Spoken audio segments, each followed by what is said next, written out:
All right, greetings and welcome. Today I'm going to show you a little hip mobility and activation drill that I use when my hips are feeling stiff or cranky. We're going to go through this kind of quick. If you want the full follow along version of that, check that one out on YouTube. All right, so we're going to be utilizing a 90-90 position. I know you've seen this one a ton, but to start off, I just like to kind of check in with my range of motion or how my hips are moving and rotating side to side. So I kind of just use that as a little check-in. Yeah, they're feeling definitely a little restricted there. So this is a 6-part sequence. So we're gonna do on each side. We're gonna do them again fairly quick to go through it so you get the gist of it. Start off in 90-90, so also known as a shin box. I want a little bit of space between your foot and your back knee. So the first one we're gonna do is a little activation drill of this glute here of the hip that's in front of you. So ideally about 90-degree bend in that knee. You're going to use your hands for support and you're going to lift your butt up off the floor, trying to keep a nice inline spine. You should feel a little stretch in the glute, or the back of that hip capsule there, the hip that's in front. We're going to hold it for a few seconds. We're going to come back down. You can play around with your hand position. You may need to kind of lean forward, but try to maintain a nice long spine as you feel that one there. Okay, so that's number one. We got 6 parts. The next one we're working on is the back hip.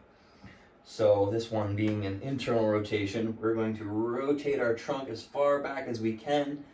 And same concept as we push this leg into the ground and lift our hip up. We're not going to lift our hips up here, but we are going to utilize pushing our knee and our back foot into the floor. You can try this one without hands. And trying to turn back as far as you can. Breathing, that's a big thing here, so trying to breathe into your diaphragm wherever you're holding. If it feels too pinchy in that hip, lean back to take some of that pressure off that hip there.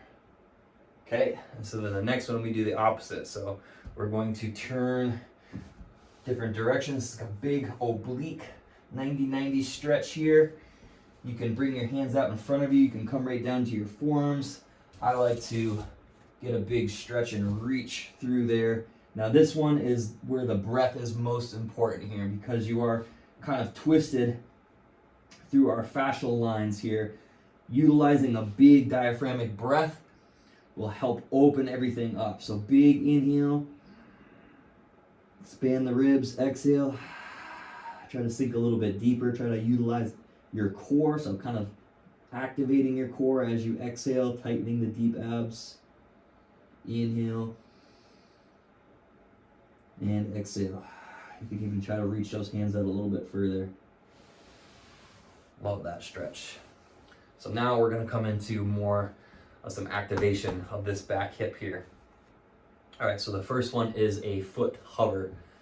So I'm just going to move my hands over so you can see. All I'm doing is taking this back foot up off the ground, and I'm going to hold that there. Again, for our full follow along, we're going to go about 30 seconds. For here, we're just going to kind of go pretty quick so you get the feel of it. If this is too easy, remove a hand. Still too easy, see if you can go, look, ma, no hands, and hold that up there. You should be feeling a lot of new muscles you didn't know you didn't have in that back hip as we do that hover. Okay, so second one, kind of progressing foot up to knee up. We're trying to get this shin parallel to the ground. Again, you can utilize a forearm here. You may not have that access and range of strength yet. Maybe you're here. Maybe again, you can go, look, ma, no hands, and hold that there. Final one I do have to utilize coming down onto a forearm here to start is we're straightening out. This is number 6. Straight leg. My leg is starting to quiver. My nervous system is being retrained. All good stuff. Woo! And we bring that in. Nice. So we just did one side. What we do to one, we got to do the other. So I'm going to switch it around. And now this will be a review. Okay. So that first one we got is that stretch out in front. Hand placement can be in front of the shin or to the side. Inline spine, we're kind of lifting our hips up. We're driving our foot and our knee into the ground there. Should feel a nice big stretch. Oh yeah, side of that glute and posterior hip capsule. Coming back down. Now working on the back hip. Make sure your femur or your thigh bone is in line with your hip.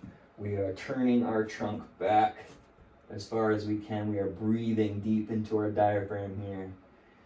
If you can maybe let go, use your core and your strength to achieve better motion.